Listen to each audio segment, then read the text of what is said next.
Hey, y'all. Yep. What's going on? Yeah, we rewatched this one last night. It just, we saw it it was available on Tubi, right? Yeah, it was just like random. Yeah. I'd seen it before, like several years ago, and you had seen it before. Yeah, I liked it when I first saw it. And then we were watching something else on Tubi, and he's like, "Ooh, look, Slither's on here." Yeah. So I was like, "Well, we can watch that if you want," because we hadn't reviewed that one. So I was just like, "Well, why to do not?" a review on it. So we decided to go ahead and like do a matinee on it. This is a great movie. It's so fun. Yeah, a very fun movie. It's a movie kind of like, it's an alien movie, alien invasion movie. Falls to the earth kind of like on the Blob. But it's also a little bit like The Thing. And would it be another... This is pretty much, and this got a lot of criticism from horror fans when it came out. Like, a lot of people like this movie, but they were kind of like, this is basically a straight-up ripoff of Night of the Creeps from 1984. Yeah. Pretty much exactly the same thing happens, like aliens from space and everything. Doesn't matter, though. But it doesn't really matter. Because, I mean, it's kind of has its own thing to it. Yeah. Doesn't matter because it's fun. It's got a really good cast. The story's good. Nothing in it is real groundbreaking. Like you said, it's kind of a carbon copy. But the writing, the acting, the tone, the humor in it is just good. It's just a very enjoyable movie. Weird shit happens in it. It's got Michael Rooker's in it. Michael Rooker's in it, yeah. And he's being Mississippi as shit. It's taking place... It's supposed to be North Carolina. Supposed to be North Carolina, yeah. I was wondering, where the hell is or this? South Carolina. Yeah, because... One of the Carolinas. The terrain features looked like it was someplace up north, but everybody was speaking in at least a fake Southern accent, some more authentic than others. Had the guy from Firefly, he started in it as the Nathan cop. Fillion, yeah.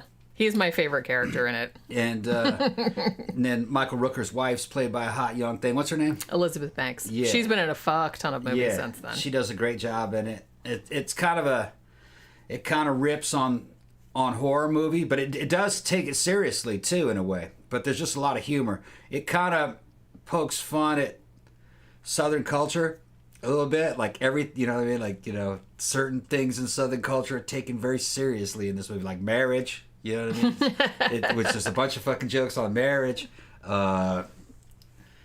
being a cop, just everything. You know what I mean? So it's just a fucking good movie. I liked it. Esther's asking about my t-shirt. Is it available for sale? Actually, we didn't make this one. I got this one at the Ripley's Believe It or Not Museum in St. Augustine. It's a voodoo shirt. I just got it in the gift shop at the Ripley's Museum. It's got a nice set of boobs in it, too. Well, sure. Look at it. That goes without saying. I polish the top of them so you get a better reflection. Rainbow casts off of it. It's fucking good luck. Yeah. Yeah. Boob prisms. Yeah, it makes money. Like that. I wish it made money. Yeah, not enough to make a living off of. Not enough to make a living off of. That'd be so cool if I could have a prism rainbow like bouncing off my boob, and then at the end was like a pot of gold like a leprechaun. Be awesome. I know that'd be neat. But there's a lot of stuff in it. A lot of stuff in this movie. If you haven't seen it, you should see it. It's I don't know. It came out in the 2000s. 2006. This came out.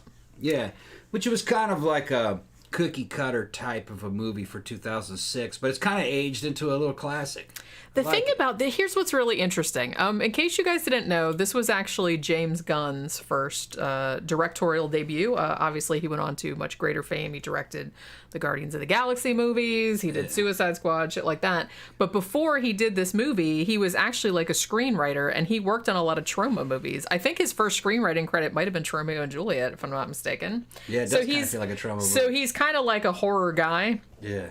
Now, the interesting thing about this is that so on the back of some of the shit that he had done, like in his screenwriting career, they decided they'll give him, you know, the boilerplate $15 million or whatever, like the studio that made it. And this movie it pretty much flopped. It made some money, but not enough to make its production budget back. And the shitty thing, I was watching something, Ryan Hollinger, who's this really great like Irish guy, and he did like kind of a real in-depth look at this movie because he's like a big fan of it, and you know, he thinks it kind of got shafted, which it sort of did because a lot of people didn't see it. It got really well reviewed, but for some reason, like, audiences just weren't down for it. Timing. He thought maybe it was because he's like, there weren't a lot of other horror comedies out at the time. Shaun of the Dead had come out like 2 years before, which was a big success, but there wasn't really a lot of other ones. And he's like, the early 2000s were kind of all horror remakes. a lot of which did really well, like, you know, the Dawn of the Dead remake, which I think James Gunn also worked on, you know, the Hills Have Eyes remake, like all the, so he's like, it was either remakes or torture porn or kind of like supernatural horror. There weren't like a lot of other horror comedies out, and maybe just people weren't in the mood for it. Things go in and out of style. Yeah. Is what it is, and it must have just been timing. Yeah. I mean, The Thing kind of flopped. Yeah. You know, John Carpenter's The Thing. If fucking Xanadu saw it for the first time last night, he messaged me. He's like, man, this movie's good, man. It's really good. He says the acting's great. Yeah, and it was the same thing. And I think because The Thing kind of flopped and it had to go up against E.T. that summer, I think that kind of fucking broke John Carpenter's spirit. I mean, it's fucking, because that's a masterpiece. The Thing is a masterpiece, especially in its day. You know what I mean? It was cutting edge science. Well, shit, man, people are still watching that shit nowadays. It it aged really well. So yeah, even the sequel's pretty good. I mean, so just because something didn't do that well at the box office at the time doesn't mean anything. And I think this is definitely one that you know, it really didn't do very well at the time, but I think as time has gone on, has been very kind to it. And honestly, when we watched it again last night, like the special effects and everything like that have aged really well. I mean, I think it looks a lot of them are practical. There is some CGI, it's but a mixture. But it actually, the CGI still looks pretty good. Yeah, and the mixture of CGI and practical works real well. I like that, because the CG is just for tentacles and certain things that they did sparingly, but it had good practical effects. And when the alien starts growing up on the walls and it takes more space as it starts to consume more stuff, and the woman who is pregnant carrying all the damn little fucking slugs and shit, you can tell it's really there. Yeah. You know, and it looks great, you know. And I just think it's a good movie. There's a good script. Yeah, it's just a super, super fun movie. Yeah. Now, you know, I think it was Mango that said earlier that, Mango said, I think Shaun of the Dead is the better of those two movies. I would agree with you. I do think Shaun of the Dead is better, funnier. This one is a little bit different, and I feel like maybe Shaun of the Dead benefited from everybody being zombie crazy. This one was not really, it had like some zombie movie sort of elements, but this one was more like a monster movie, like an alien invasion more type of movie. More like The Blob. Yeah, this was more, like The Blob. Like I said, or like Night of the Creeps or something. Yeah, and well, I haven't seen that one. Yeah, that was from 1984. The alien is more like the cross between The Blob and The Thing. And zombies, kind of. And I like that they made the alien like a hive mind. It's a hive mind, right? So it was really just one alien, even though there's like a whole bunch of slugs. Well, The Thing is kind of a hive mind, too. That's true. Or you assume, because they act in concert, and you can't tell where the thing ends or begins. You know, little ones and big ones, and then they can merge, and then they can split. So it's like that. Because they were merging. They were splitting, too. Yeah. But it did do pretty cool shit. It was morphing over time, but not as quickly as, say, like, The Thing. The Thing could just become whatever it needed right away. Yeah. You know what I mean? Because when Rooker was being taken over and changing, the change wasn't that drastic over a long period of time. Yeah. It took a long time for him to change. Yeah. Days, you know. It's almost kind of like the alien had a certain life cycle because, you know, whatever it was, it landed on, you know, a ship or a meteor or whatever it was. And then Michael Rooker finds it out in the woods, and it looked kind of like a gooey, what do you call it? I assume it fell as like a meteor. Yeah, I think it was. Because, there was that shot where they were, like, in the car and, like, something fell, like a meteor. Well, and actually, at the beginning, they show, like, the meteor, like, hurtling towards it was in a meteor. Yeah. So it comes to Earth. That's realistic. That's probably how something would come. It's just an alien life form on a meteor. Yeah. It had been around for billions of years, and it had memories. Yeah. Of where it had been. Which I liked that aspect of it. That's but if it merged with you, it became you, too.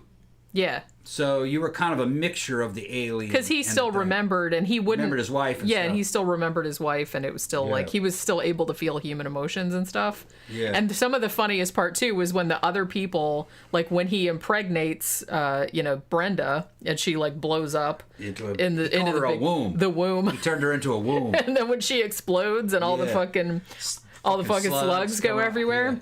Yeah. And then it starts taking over all the townsfolk. All the townsfolk are chasing after Starla, you know, because that's like Michael Rooker's wife's character. Yeah. And he's so they all like have the same memories of her. Yeah, so I guess the first person infected becomes the king of the hive mind for that planet. Yeah. Because nobody else had any real control. They were around, but the Michael Rooker's character could take over their personalities remotely. Yeah. Whenever he wanted to. He could jump through everybody. And that was another thing too, and we mentioned that was like something that's kind of better than a zombie movie, because if one of the townsfolk like that was possessed saw you, then everybody saw you, so everybody knew where you were because everyone was like one mind. If it took over a planet, there'd be no escape because you couldn't fight one and get away with it. All the other ones would know. Would just jump on you. They would all the whole world would come in on you, so it would take over a planet pretty quickly. Which that's what would happen with the Thing too. Well, yeah, and we've talked about that before. If something like the Thing landed on Earth, we would be fucked. Toast. There'd be no stopping it. We would be fucked big time. Yeah, you couldn't stop it. Nope. And the Thing would have been a more dangerous because it could accurately mimic a person. Yeah. The only way is it couldn't mimic your jewelry or your like earrings, and it couldn't mimic fillings. Yeah, but like you'd have to be pretty on the ball, like to be on the ball something to like catch that. And you could walk in, like a person that you know, and then kill you and then take you over. Well, and that's exactly what happened in the movie. It's like, like shit comes out of their face and everything like that. Right. I know. This one's like it. It's just that the tone is very different. It's a lot more playful. It has horror elements. It has a lot of action in it, but it kind of takes its subject matter seriously.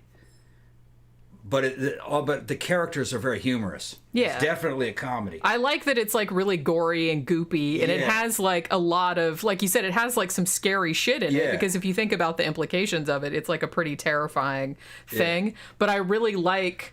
And the humor comes from the reactions of the characters to it, because they don't really know what to make of this shit. Well, and like they act the way like a normal people would act, like they're just kind of cracking jokes because they don't know what else to do. This is like the craziest fucking shit they've ever seen. Yeah.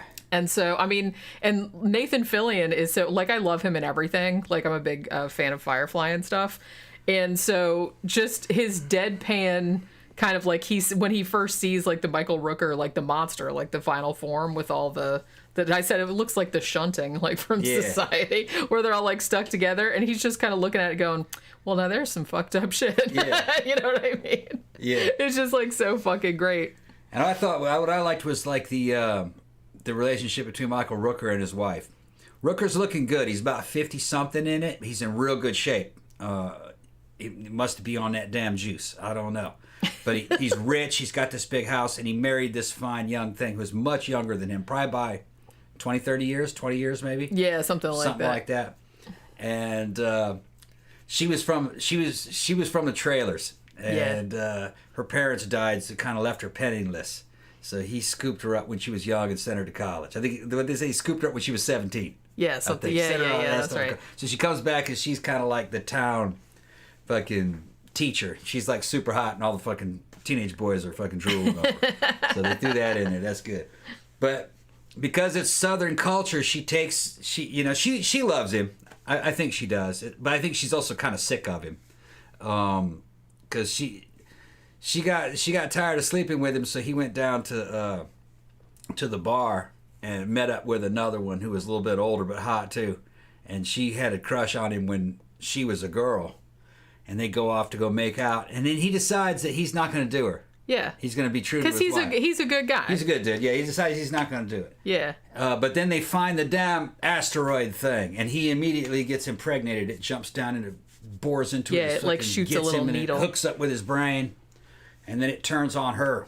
And he impregnates her, turns her into a womb. That's a fucking with his fucking the tentacles that come out of his stomach and like go into her stomach. Like, oh, don't blame me, darling. It's just my nature, and shit like that. It's just. I mean, him really going to the fucking grocery store and just standing there going meat. Yeah, he's just getting all this meat. He's collecting all the dead dogs and cows and everything and feeding it to the girl. And she's chained to the wall, getting bigger and bigger and bigger. Just turns into a fat round ball. She goes, I'm so hungry. I'm so fucking hungry. Yeah, hand me that possum over there. These bastards are tearing me apart. They're fucking, that's creepy, man. And then she fucking exploded and shit.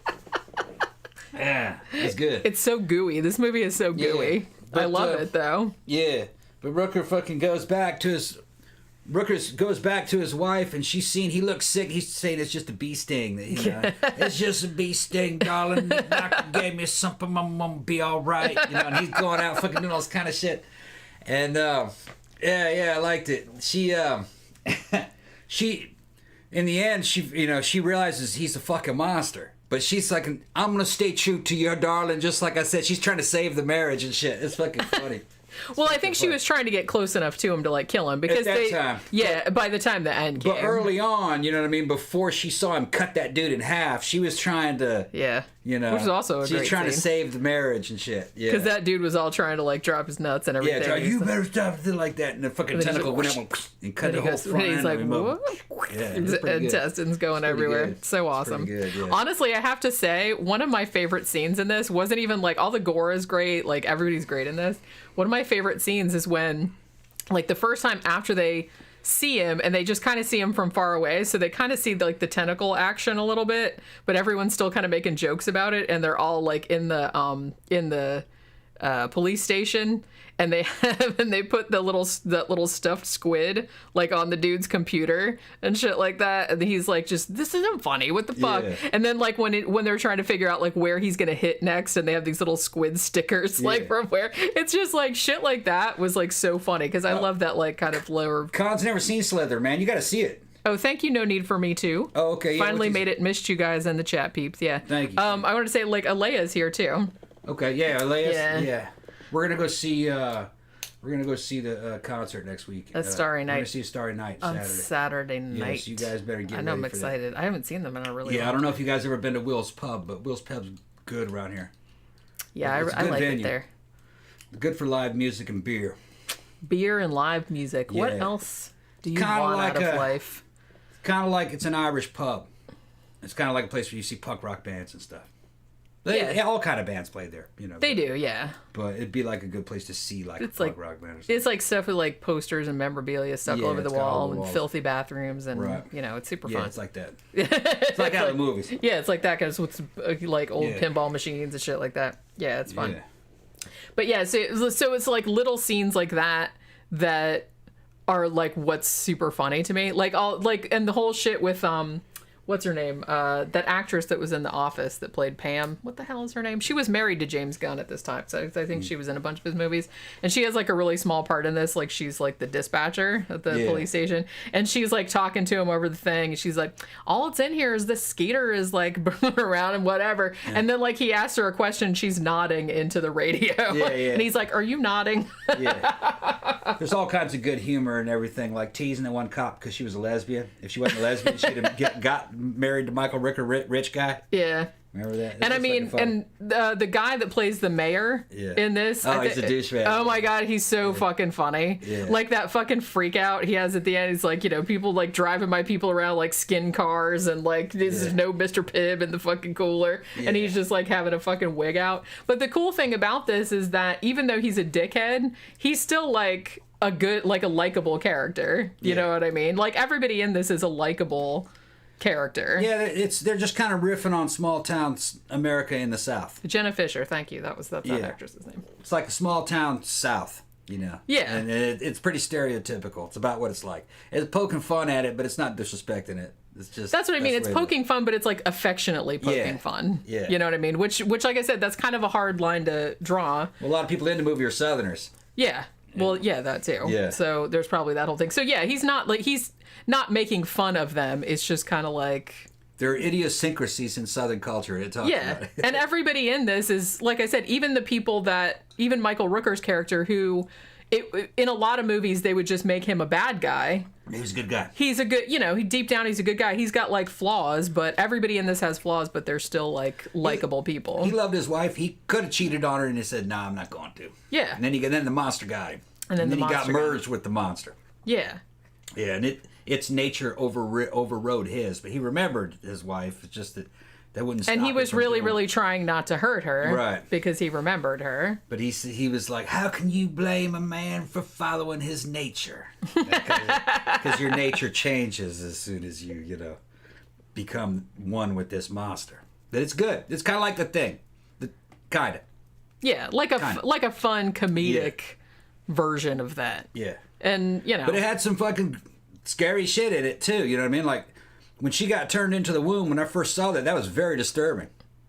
It's quite an image. It's like, whoa, yeah. Yeah, she's just like a face, like, sticking out. Yeah, and she wanted to eat them dead animals. And the one dude threw up. Yeah. And everybody, and like I said, there is a lot of disturbing imagery. There's a lot of gore in this. People getting their heads blown off with shotguns. Yeah. And then her husband becomes this big mass of other people who are trying to join in with him, and there's damn tentacles. That way he could gain more mass. He didn't have to work out to gain mass. He would just absorb infected people. They'd walk into him. Yeah, they just be like, got bigger and bigger. We're going into the collective there. It's weird. Going into like a collective. Like I said, it was like the shunting. Yeah. If you guys have not seen Society, we did a review of that a while back, but that's what that end monster like reminded me of. And they did the Gunn. He knew well enough to fucking do the old cute teenager in the bathtub scene. Yeah. And then the fucking thing goes in there like a sperm, like it's going in between her legs. That shit was fucking hilarious. And then it jumped into her mouth, and she was trying to keep it from getting into her mouth. And for a second, she saw the memories of the collective of how it got here and where it came from, the other planets that it absorbed, what it was absorbing little mice creatures. Yeah. Remember that? Yeah, it was weird. Yeah, so that was good that you had that character, because her whole family, including the little children, got taken over. And they were trying to kill her. Yeah. But so she had an insight into what the alien was and where it came from. And she was the one that said, probably if we kill Michael Rooker's character, his character's name is Grant. Yeah, Grant. Just Grant. Yeah. Well, that was his first name and his last name. Grant. Well, that's some Southerners that do that shit, man. That checks out. Yeah. But yeah, so like I said, we just watched this. I thought it was funny because somebody mentioned earlier that that they had just watched this randomly last night, and I was like, hey, so did we. We totally did not plan to watch this. We were just watching something else on Tubi, like for the movie retrospective, and Tom was just like, hey, they have Slither on here, and I was like, hey, let's watch that. I haven't seen it in a long time. Tubi was probably suggesting it to everybody. Maybe they just added it. Is maybe why. Added. Because like a lot of times they'll, because when they add new shit, they'll put everything. Yeah, Con, if you haven't seen Slither, man, check it out. It's super fun. It's like I said, it's not, a fucking masterpiece of cinema or anything like that, but it's just a fun alien invasion monster movie. Yeah. It's a comedy. It knows what it is. It's not trying to be something it isn't. And it's just trying to be like super entertaining. And it just keeps going. There's no slow parts really. No. I kind of feel like once they've established everyone's characters at the beginning, it just kind of like goes into him turning into a monster and like eating cows and whatnot. Yeah, the edit and kind of the speed or the tempo of the movie reminded me a lot of The Blob. It's like watching The Blob. Yeah. Either the original or the even the remakes, a good remake of The Blob. It's that same kind of just keep moving forward fast. I want to actually see the 80s remake of The Blob because I remember that being actually pretty fucking good. Yeah, I remember liking it. I haven't seen it in a long time. I remember liking it a lot. Yeah. And I've seen like subsequently, I remember like seeing like scenes from it and other reviews of it. And I'm like, God damn, I need to rewatch that because I remember that being really, really good. Yeah. Like way better than a remake of a cheesy 50s movie had any right to be. But yeah, Tasha Bella said the slugs reminded her of Shivers, the David Cronenberg movie. Yeah. Which, they were like very kind of similar. So like I said, he's making homages to lots of other horror movies. Yeah. You know what I mean? He's not like ripping anything off exactly, but it's just... They played the original Blob on television when I was a little kid. I must have been about 7 or 8. Yeah. And I saw that shit and it scared the shit out of me. Well, there's some really, there's some really like disturbing imagery in that. Eating that dude up, and then you see him fighting trying to get out of the damn window through the Venetian blinds at the doctor's office. Yeah, and then I remember that. When they finally go in there, he's just a damn blob. It totally absorbed him. Yeah, that fucking word. I was like, whoa, it was scary. For like 6, 7 years old, because the way the edit is and the dialogue is so simple, a 7 or 8-year-old can follow it real well. Yeah, and it's not a tired genre or a tired theme. It's the first time you've seen it. The concept of being eaten up by a damn alien organism, like an amoeba, that fell in on an asteroid. Yeah, I mean, that's going to be some pretty, like, horrifying shit. That one and the original 1950s War of the Worlds fucking really captivated my imagination. Yeah. I loved War of the Worlds. I haven't seen that in a long time. The original one? The original. With the damn boomerang ships. Yeah. On the anti-gravity fucking suspension legs and the fucking... Remember the little fucking... It had like a cobra neck that came out of there with an electric eye that would go into the houses and it would shoot the heat rays. And man, it tripped me out when they came out of the damn impact zone, and that priest says, "Let me go reason with these aliens," and then they zap that priest. Yeah, how'd that when go? When I saw that shit happen, I was like, "Oh, it's on now." Oh, you can't reason with them. They don't even believe in God. You can't reason with these aliens. Yeah. Well, yeah, I mean, that's how I took it. They'd even kill a damn priest. Fuckers. Dastardly motherfuckers. That's how I was taking it. You know?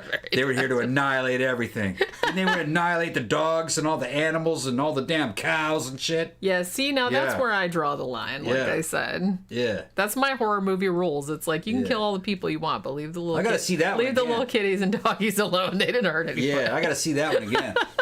Well, wasn't a little boy or a little girl running, carrying a cat or a dog to safety, and she was in a crowd, and it wiped out the entire crowd. I think so. I haven't seen that in a long time. It's been a long time since I've seen it. I was thinking of that movie, that really terrible like 50s movie that was on MST, Teenagers from Outer Space. Yeah. And like the teenagers from outer space who were actually like 45 years old. Yeah. But they all kind of came here with like the fucking jumpsuits and whatnot, and they had a skeletonizing gun. So they would just like shoot you with a gun and it turned you into a skeleton. Yeah, I remember that. And they did it to a dog first. Yeah. And I remember the dog's name was Sparky. Yeah. And they found like Sparky's skeleton later, like with his little tag that said Sparky on it. I even liked the Tom Cruise War of the Worlds. It was all right. It was okay. They could have done more with it, but they didn't. Yeah. You know, I wish they would have done a little bit more. The whole idea that they came out of the ground and they were down there for millions of years, no, that was stupid. They actually literally should have come from Mars.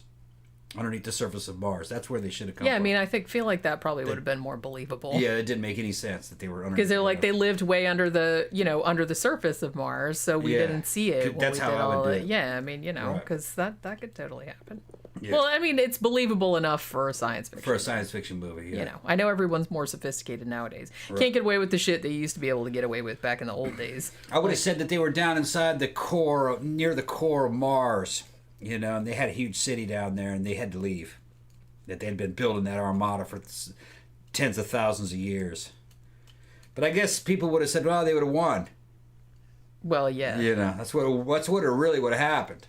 That's kind of, I feel like that's kind of a fatal flaw in a lot of sci-fi movies, especially nowadays. Like any sufficiently evolved species or that was, that can come here. That could come here, that had technology to come here, would probably just like wipe us out without us even knowing that they were up there. Well, that's why I liked The Thing. The Thing could have easily wiped out the entire Earth, and it came here in a spacecraft.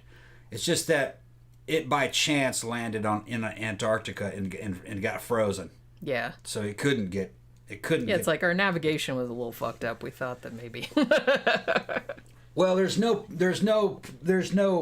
proof that spaceship was made by the Thing. Maybe it infected that spaceship. Oh yeah. I guess that would be. Well, it's just kind of like something that they were carrying. It's just kind of like what was the one that we watched the other day, the Tomorrow War, where it's just like the alien that was taken over there. They didn't actually build that ship. They just came here as like cargo inside the ship. So they didn't like actually build the ship. Right. So I thought that was a good way out of it. So like you said, that might have the thing that was the Thing. That doesn't necessarily mean that they might have crashed. Steered that ship. Might have crashed because they got out. And attacked the pilots. I like that idea better. I like that idea better. Yeah, it's probably what had happened.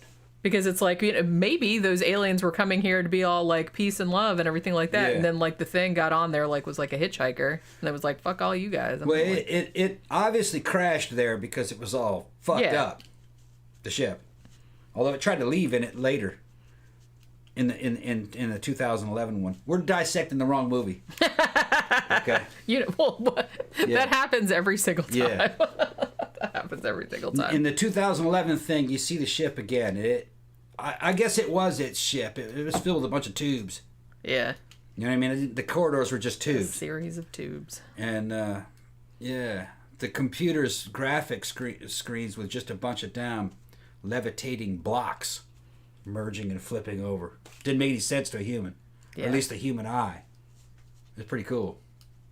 Wouldn't it be funny if that was like the alien equivalent of like a screensaver? Yeah. And we're all like trying to figure out like, what the fuck does that mean? They're like, nothing, man. We just put it on there to keep the fun. It looked like a DNA molecule. Yeah. Suspended doing something, moving around. That it wouldn't make any sense to us, That's like, or it was the alien equivalent of like a lava lamp. Yeah. Yeah. And we're all like So trying to like attribute meaning to it and stuff. Yeah. That's if I was making a sci-fi movie, that's what I would do. I would put all this shit in there that looked all like high tech, and we were trying to figure it out, and it turned out it was just like some bullshit that didn't. Although the damage on the thing may have happened when the Norwegians blew it up out of the ice, because I think it was in good condition in the 2011 one. Yeah, because that was a prequel, right? Right. So it must have landed it and then fell asleep in there frozen on purpose. Maybe because I don't know. Maybe it was so long ago there wasn't any humans there to absorb. There's some reason. Only the aliens would know. Maybe they have some reason that we can't even fathom. Yeah, might have been hiding out from the cops. I turned over a liquor store. I gotta go into hiding. Hide from the cops. Might have been a fugitive, so I had to hide. Oh my god. Hey, anything's possible, right? Well, yeah, that's what I mean. It's just, and I wonder how many of these possibilities have been explored in sci-fi fiction and movies that I haven't seen. I'm sure probably all. Might have been something that escaped that had to hide. So it could travel through space but not time. So it said, "Fuck, I'm asleep for 10,000 years, and they'll all be dead by the time I get up." Yeah. Might have been something like that. By the time I get up. Well, that's what the aliens from Prometheus would do. Yeah. They just get in the damn sleep chamber and fucking sleep you to death. I get up in 2,000 years. You should. I can dead. Wait. Yeah, you'll be dead. It'll just seem like a second to me. I'll just fall asleep and I'll wake up and it'll be 2,000 years later. Kill all you bitches. Yeah. With old age. Yeah. That's the lazy way to do it. Yeah. Kind of smart when you think about it. Well, yeah, that's what I mean. Just because it's the lazy way doesn't mean like this shit sucks. I'm gonna sleep for about 2,000 years. This will all be a bad memory by then. I mean. Yeah. You can't fight a motherfucker when you can't find him and he's asleep. Yeah, you can't even mess with his fucking state of calm. Yeah. Yeah. All right. So, I guess she said that she had just seen Tubi had just added it. So I guess that's why it came up in the recommendations. Because like I said, pretty much all I watch on Tubi is horror movies. So that's always going to come up first. So if you haven't seen it, a little bit, I kind of feel like it's got, a cult following now, but it's still like a little bit underrated. I feel like I don't really hear that many people talking about it. And it's actually really, really fun. Like if you like horror comedies and all, gore and shit like that. Anything else you would like to add? Nope. All right. So I guess, what's today, Monday? Yeah, it's Monday. Yeah. All right. So we will watch whatever movie we figure out later. We don't have a plan. We'll watch something later and we'll talk about it tomorrow. Yes, the Tubi version seemed to be unedited. Yeah, there was nothing missing out of there. It was gory and all the swearing was there, and I didn't think there was. I didn't remember there being much nudity. I think there was like a flash and nip of like the teenage girl in the tub, but I don't remember any other nudity being in the theatrical version. So I know it's weird because I mentioned this on our review that's coming out later this week. Is like one of the movies we watched on there had like some of the nudity was pixelated, and I thought that was really strange because I'd never seen that on Tubi before. Tubi doesn't generally cut the movies, so I don't know if they got their hands on some weird cut and didn't notice, or I don't really know. But yeah, so we will be back tomorrow at 3 p.m. talking about another movie that we'll find out what it is when you guys do. And thanks everybody for dropping by, and we'll talk to you guys again tomorrow. Bye.